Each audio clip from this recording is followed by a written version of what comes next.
Okay po, topic natin pag tumatanda na tayo, edad 40, 50, 60 years old, merong mga bagay bawal na gawin. Okay, mga bawal na lifestyle na to. Kasi syempre, pag tumatanda tayo, dapat ang focus natin, pampahaba ng buhay. Okay, hindi na pwede yung mga dating gawain. Tingnan natin 1 to 18 to. Number 1, dapat controlled na yung mga numbers natin. Anong numbers? Yung blood pressure natin.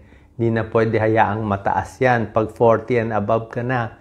Yung blood sugar, yan dalawa pinakamahalaga. Blood pressure, dapat mas mababa sa 140/90. Blood sugar, dapat 100 and below. Hindi pwede mataas. Okay?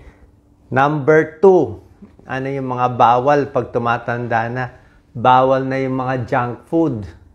Okay? Mga junk food natin, di ba pag bata tayo, puro tayo chips, chichirya, lahat ng gusto natin, di ba? Pero pag matanda na, hindi na po pwede yan. Yung mga matatamis, okay? Yung paborito nating matatamis na mga donut na puro icing, pang bata lang yun. Pag edad 40 na, 50, 60, naku, konting-konti na lang kakainin mo niyan. Isa pa, sama natin sa number 2, soft drinks. Okay, soft drinks. Pag bata ka pa, wala ka pang 40, sige, mag-soft drinks ka. Pero meron nagkaka-diabetes, edad 30 pa lang. Pero kung 40, 50 years old, senior na, tingin ko hindi na pwede masyado mag-soft drinks. Iwas na. Okay? Alam naman natin, sobrang tamis yan. Number 3, pag tumatanda na, bawal na yung maraming kinakain. Diba? Pag bata tayo, talagang all you can eat, kain ng kain, only rice, 2 cups, 3 cups, pag bata yun. Pag tumatanda, tandaan nyo, dapat konti lang ang kinakain. Tingnan nyo yung mga taga-Japan. Kaya mahaba ang buhay ng mga Japanese. Konti lang sila kumain. Tingnan nyo yung mga bento box nila. Ang liliit, di ba? Ganun lang kaliliit dapat. Kahit yung dessert nila maliit. Isa pa, mas matanda tayo, mabagal ang metabolism. Pag mabagal ang galaw ng katawan natin, mabagal metabolism, mabilis tayo tumaba. So, you have to eat less. Actually, may pag-aaral yan Yung taong mas konti ang kinakain, mas payat, mas mahaba buhay. Nakakagulat. Mas konti kinakain, mas mahaba ang buhay. Mas payat, mas okay pa. Kasi siguro, pag marami pagkain, nahihirapan yung katawan. Number 4, dapat tama na kinakain natin. Okay? Hindi na pwede masyadong matataba, mamantika. Pag tumatanda na, dapat marami ng gulay, marami ng isda, di ba? Gulay, isda, prutas, yun ang kakainin natin. Number 5 na bawal sa nagkakaedad, ito, magugulat kayo. Number 5, hindi na pwede masyadong pagpupuyat. O yung walang tulog buong gabi, inuman buong gabi, night out, hindi na kaya pag tumatanda. Pag bata pa tayo, kaya hindi ka matulog 2 araw, di ba? Kaya. Kaya ng katawan. Pero ngayon, hindi na kayang sobrang puyat. Kung bata ka pa, kaya mo pa mag-duty. Parang kami mga doktor. Diba? 36 hours duty namin, kaya namin noon yon. Pero ngayon, papa-duty mo ng 36 hours, hindi na kaya ng katawan. Manginginig na ang katawan. So, sobrang puyat, hindi na bagay yan pag tumatanda. Number 6, sobrang stress. Okay? Sobrang galit. Sobrang init ng ulo. Init ng ulo. Pag bata ka, may kaaway ka, sigawan, suntukan, di ba? Pwede, di ba? Baliwala. Pero pag may edad na, delikado po. Ingat kayo sa sobrang galit, sobrang inis. Kahit nga rin, meron kang pinapagalitan, galit na galit ka, delikado. Baka ma-high blood, baka bigla kang ma-stroke. Di ba? Tsaka pag matanda ka na, nagalit ka, kita mo, parang bibigay na yung katawan mo, hihingalin, baka biglang huminto puso, hindi natin masabi. Number 7, okay? Pag bata ka, okay lahat, lakad, takbo, ikot. Pero pag above 40, 50 years old, Yung balance napakahalaga. Yung balanse, okay? Kasi ngayon, hindi na pwede pabigla-bigla pag edad 50 pataas. Kasi na-off balance na tayo. Mapapansin nyo yan. Pag-akyat ng hagdanan, pagbaba ng hagdanan, paglakad, medyo unsteady na. Dati, bababa ng hagdanan, walang hawak, di ba? Kayang-kaya natin, bababa tayo, may dala tayong bag. Pero ngayon, maganda hawak na kayo. Kung may kasama, wala namang masama humawak. Mamaya, mamali ka ng tapak, matumba ka. Okay? Number 8. Pag tumatanda na, dapat, ito yung pinaka-secret ko, dahan-dahan sa galaw. Ano ibig sabihin dahan-dahan sa galaw? Slowly. Actually, sabi yan ni Donald Trump, ni dating Presidente Donald Trump. Ang turo niya, ganyan. Sabi niya, dahil matanda na nga siya, di ba, nung president siya daw lagi dahan-dahan, akyat ng airplane, pababa, slowly, tingin, pag-ikot, slowly. Bakit? Pag tumatanda tayo, maraming delikadong movements. Yung balance mo nawawala. Yung hilo mo mas madalas. Tama, di ba? Pag tumatanda, more vertigo, more hilo. Tumingin ka lang dyan sa baba, tumingin ka ganyan, mahihilo ka na Biglang ikot, medyo mahihilo ka na. Pero pag bata ka, di ba, iikot-ikutin ka nung kalaro mo, kaya natin Pero pag tumatanda, slow movement. Isa pa, mabilis na mapilay kung matanda. Oras na maling tapak, matatapilok. Maling ikot, biglang sumakit na yung likod. Diba? Tulog lang konting mali, stiff neck na agad. Bakit? Maraming diferensya. Pag tumatanda, yung neck, nagkaka-problem. Shoulder, nagkaka-problem. Likod, may problema. Tuhod ng may edad. Diba? Kamay, tuhod, lahat yan humihina. Pati puso, pati baga. Kaya slow movement lang. Huwag mong papagurin yung katawan, yung biglang akyat ng hagdanan, 2 palapag, kita mo, hingal na hingal kayo. Diba? Parang hinahabulin nga. Dati hindi naman. Bakit? Mas mahina na ang baga at puso, mas matigas na yung puso pag tumatanda. Pati yung mga ugat tumitigas. Number 9. Paggising sa umaga, dahan-dahan din pag matanda na. Marami yan nangyayari. Meron akong kakilala. Paggising sa umaga, nahilo siya, bumagsak. Na-fracture ata. Fracture kamay, fracture likod. Yan si Doc Lisa, minsan bagong gising, nagmamadali, biglang upo. Nag-vertigo siya. 3 araw, umikot yung buong bahay. Kasi nga, pag biglang ano na yung tenga nasa tenga yung balance natin nagkaroon ng vertigo. Tsaka delikado rin sa morning, yung biglang gising, biglang trabaho sa umaga, meron na i-stroke. Ang oras na pinakadelikado sa stroke umaga.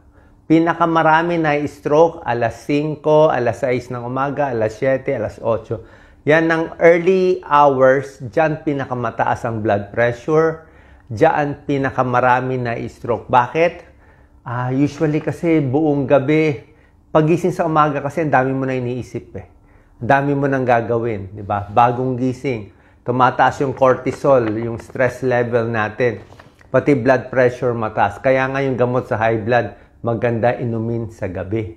Para sa morning, ma-protect ka. Karamihan ng stroke, majority, umaga. Kaya pag umaga, easy lang. Lalo na pag tumatanda, naka-high blood na tayo sa umaga. Number 10, ito bawal na yung mag-isa. Diba? Alam ko, pag bata tayo, diba, kayo mga kabataan, kaya natin mag-isa. 1 buwan, tayo lang sa dorm natin, diba? Kaya natin yan Diba? Loner tayo, solo tayo, di natin kailangan kaibigan, kaya yan kung bata ka. Pero, pag tumatanda na, hindi na po pwede.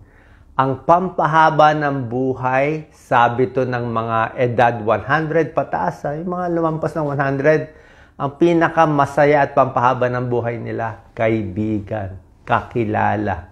Kaya yung mga senior gusto mag-usap-usap. Yan ang kailangan.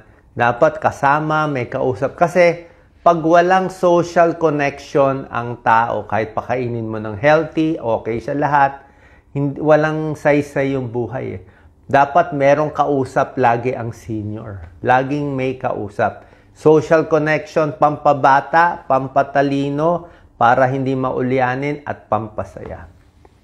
Number 11, ito. Pag tumatanda na tayo, sabihin ko na, let go of jealousy and hate. Ito, mahirap to. Yung mga inggit natin sa katawan, di ba? Pag bata ka, inggit ako dito. Ba't siya influencer? Ba't siya celebrity? Ba't siya maganda? Inggit, galit ako. Pero pag matanda na, 50, 60, alam mo, wala nang reason mainggit eh. Oo, senior na eh. Ba't pa maiinggit, di ba? O ba't pa magagalit? Parang buong buhay mo, hindi na rin maganda sa katawan mo to. Actually, yung inggit, hindi lang masama doon sa tao, masama sa iyo mismo. Kaya parang wala nang reason eh. Kasi tumatanda na. Dapat nga mas matanda, mas kalmado na. Number 12, pag tumatanda, mag-isip na tayo paano tutulong sa kapwa. Okay? Kung dati, ipon tayo ng ipon ng pera, pag tumatanda na, kailangan tumulong kahit maliit na bagay. Hindi naman kailangan mayaman kayo. Help in your own little way. Hindi na pwede yung makasarili. Tsaka dapat, pag edad 50, 60, kahit papano, nakaipon na dapat konti, dapat enough na tumulong sa iba. Kasi yun lang ang meaning ng buhay. Kundi, puro ka na lang pansarili. Wala kang magiging kaibigan. Number 13, pag tumatanda, kailangan naka-rubber shoes ka na. Oo, tingnan mo sa ospital, kita mo sa ospital, yung mga doktor na medyo matatanda na, lahat rubber shoes. Sa ibang bansa, yung madalas maglakad, di ba? Marami sa kanila rubber shoes. Tayo sa atin, tsinelas. Hindi pwede tsinelas eh. Kailangan rubber shoes, hindi dahil magastos tayo, para protektahan ang tuhod, ang paa, ang likod. Magandang rubber shoes, kailangan gastusan yan. Kasi para ang tigas-tigas na mga nilalakaran natin sa Pilipinas, ang tigas-tigas. Pag wala kang magandang rubber shoes, mapupudpud ang tuhod mo. Sasakit ng likod. So at least, parang may shock absorber. Parang kotse, di ba? Maganda yung kotse na maganda yung shocks, di ba? Hindi ka nanginginig sa loob, di ba? Kahit na lubak, baliwala. Ang ganda kasi ng shocks, ng shock absorber ng kotse mo. Ganun din. Pag maganda ang rubber shoes, kahit matigas o ano, mas hindi ka matatapilok, hindi ka masusugat, safe ka lagi. Tsaka yung rubber shoes, maganda yung may arch siya, yung may arch. Yung paa na medyo nakataas dito para protected yung arch. So, rubber shoes. At hindi lang rubber shoes, ilakad mo. Diba? Kailangan hindi pwede rubber shoes, nakaupo ka lang sa bahay. Subukan nyo, 3,000 steps a day. Okay lang sa akin, 3,000 steps pag senior na. Bata-bata, sige, 5,000 steps kung malakas, minsan mahina. O, yung 10,000 steps na tinuturo nila, kung kaya lang. Pero kung di kaya, 5,000 pwede na. Pag senior, 3,000, 2,000, pwede na yun, kaysa wala. May tulong na yan. May pag-aaral eh. Sa senior, 4,500 steps lang. Kasi pag pinilit mo yung 10,000, mapipilayan ka. May injure ka lang. O, maniwala kayo. Tama ba ako? Hindi. Kayo mag-comment. Pinilit nyo 10,000 steps, nilakad nyo. Pangit pa yung rubber shoes nyo. Nakabalat kayo. Kita mo, na-injure kayo. Tapos isang buwan kayo hindi nakalakad. Kasi nga, pag matanda na, dapat unti-unti. Mahirap sundin yung mga tinuturo sa, minsan basta mag 10,000 steps ka, maglakad ka isang oras. Minsan, hindi possible eh, hindi kaya eh. Konti, konti, konti. Yan ang turo ng Japanese style. Slowly, dahan-dahan. Number 14, bukod sa paglalakad, kailangan meron tayong konting light weights.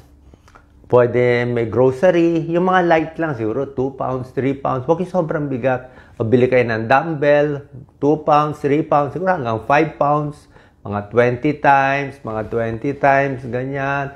Tapos yung upo tayo, ganyan, no? Upo tayo, maganda yan sa hips, sa ano natin, sa hita. So, kailangan may konting resistance. Wall push-up, dito sa wall. Wall push-up, maganda yan. Kung nahihirapan kayo, di malapit kayo, madali lang yan. Mas malayo, yung tunay na push-up, kung kaya nyo, pero hindi ko pinapayo. Konting exercise, pwede na yan. Okay? Bawal yung upo ng 7 hours. Diba? Ginawan ko ng video yan. Ang nakaupo ng more than 7 hours a day, maikli ang buhay. Kaya dapat within, lakad-lakad. Para ngayon, after this video, lalakad ako. Number 15, pag tumatanda, gamitin ang utak. Okay? Use your brain na. Hindi na pwede yung matutulog na lang ako. Pilitin mo mag-compute. O, i-compute mo lahat ng utang mo. Hindi, lahat ng, kahit ano, i-compute mo. O, kaya rin, mahilig ka sa basketball o sa football, mag-compute ka na mag-compute, pagganahin na pagganahin. Gumawa ka kunwari ng project, makipagdebate. Kasi, the more you use the brain, hindi ka maulyanin. Basa ng basa. Kasi pag hindi mo ginamit yung utak mo, walang kausap si nanay, si tatay, si lolo, si lola, mauulyanin. Kaya nga, tulad na sinabi ko nga, social connection, kaibigan, di na pwede mag-isa, gamitin yung utak. Kahit mag-retire ka sa trabaho, gumawa ka na ibang project. Number 16, dapat, pag tumatanda na, safety tips at home. Sobra important to. Kala nyo, ano ba yung safety tips? Naku, naliligo kayo sa banyo nyo. Ngayon kayo, punta kayo sa banyo nyo. Ilang beses kayo muntik madulas sa banyo? Sabihin mo, mag-comment kayo. O, tunay ba sinasabi ko? Ilang beses kayo muntik madulas? Muntik pagdulas, baka tumama yung ulo sa semento. That's it. Diba? Dudugo na yung ulo niya. Kasi yung mga CR natin talaga, ang dulas eh. Ako, ang ginagawa ko, meron kaming rubber mat. Oo. Pero minsan yung rubber mat, nadudumihan din eh. Inaamag yung rubber mat, di ba? Hirap din. Kaya meron ako mga handle. Yung handle sa sidebar. Pakabit kayo ng handle. Tapos, dapat meron talaga eh. Medyo steady. Tsaka, isa pa pala, lagi ako may silya sa banyo. Lagi ako may silya. Plastic na silya. Bakit? Mahirap magkuskus ng paa eh. Kaya nyo magkuskus ng paa, nakatayo, kukuskus. Mahirap. Pag senior, baka mahilo kayo eh. Subukan nyo, silya na lang. Minsan pa naliligo kayo, nabasa yung mata nyo ng sabon. Kaya nyo ba tumayo? Mahirap yun ha. Pag matanda ka na, nabasa yung mata mo, ma-off balance ka. Kung kayo edad 30, hindi ka ma-off balance. Pero pag 40, 50, 60, kayo magsalita, ma-off balance ka na. Kaya, safety tips sa floor, sa ligo, sa gabi, hindi na pwede yung walang ilaw. Dapat meron ka ng night light. Meron kang maliit, kahit yung banyo may ilaw. Para paggising mo, pupunta ka sa banyo, tatayo ka, di ba? Pag walang ilaw, baka madapa ka. Ilang beses kayo muntik-muntikan madapa sa madaling araw? Mag-comment kayo. Muntik-muntikan lang yan. Pag natsambahan tayo, yun na yun. Diba? Lagi ko nakikita ang pinaka-cause ng accident at pagkamatay ng senior, hulog. Hulog sa CR, tumama yung ulo, hemorrhage. Hulog sa kama. Pagtayo, natumba. Diba? Laging ganyan. Natumba, na hip fracture. O, pag hip fracture, tuloy-tuloy na yon. Hip fracture, di na makalakad, tataba na. Hihiga na lang, hihina ang muscle. Tapos pagkain, mag-aspiration pneumonia, tuloy-tuloy na yon. So, ayaw natin yung unang injury. Kumbaga sa baso, maganda wala pa siyang basag. Kasi oras yung baso na basag na konti, anong nalamat konti? Nahulog eh, na-hip fracture na eh. Natumba na eh, hindi na makatayo eh. Oras na nabasag na siya, mabilis na siya mabasag ulit. So, ganun din sa tao. Oras na na-stroke na, baka magtuloy-tuloy. Oras na napilay na o hindi na makalakad, lagi na naka-wheelchair, tuloy-tuloy na yon. Baka mamaya mag-varicose na, o, di ba, humina na likod. Kaya dapat pipilit natin maging gumagalaw at independent. Di ba? Ilaw sa gabi, ganyan. Yung lalagyan ng mga handles, safety tips. Pati rin sa magnanakaw, dapat maingat tayo. Ingat din sa aso, pusa, ha? Aso, pusa, minsan may rabies yan. So, mamaya makagat kayo, ingat din. Number 17, to.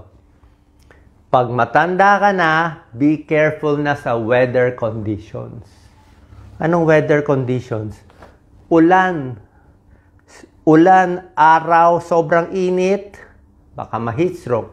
Sobrang ulan, dati naulanan, okay lang. Pag matanda, naulanan ako, baka mapulmonya tayo. Yung lamig, nakakahina ng immune system. Sobrang cold, sobrang hangin, okay? Sobrang init, lahat yan hindi na maganda. So, pag matanda, kita mo mas kailangan mo na mag-jacket.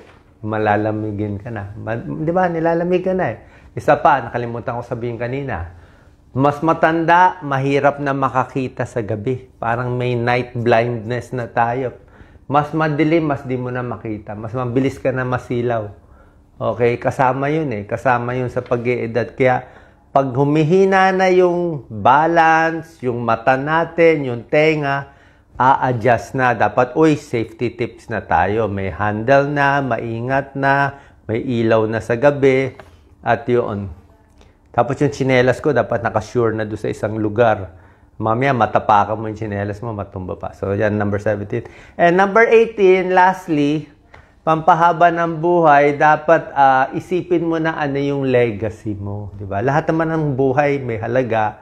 Parang mag-iwan ka ng magandang ehemplo sa pamilya mo, magandang ehemplo sa kaibigan, para sa susunod na generation. Meron tayong maiwan na maganda. Kasi yun na lang magiging happiness mo. Parang, sabi na ibang tao, nabuhay yan ng matagal puro pansarili lang, wala naman tinulong, pangit din naman, di ba? So, pag nawala tayo, mumurahin lang tayo, ayaw rin natin yun. Okay? So, yan lang po, ang tulad ng sinasabi ko, last message, dahan-dahan lang, ingat-ingat lang, at ito pinaka-message ko, pag edad 40, 50, lalo na pag edad 60, 50-60 patas, focus na sa mga bagay na magpapahaba ng buhay mo. Kasi mas mahaba ang buhay mo, mas panalo ka. Mas mahaba ang buhay mo, mas mayaman ka.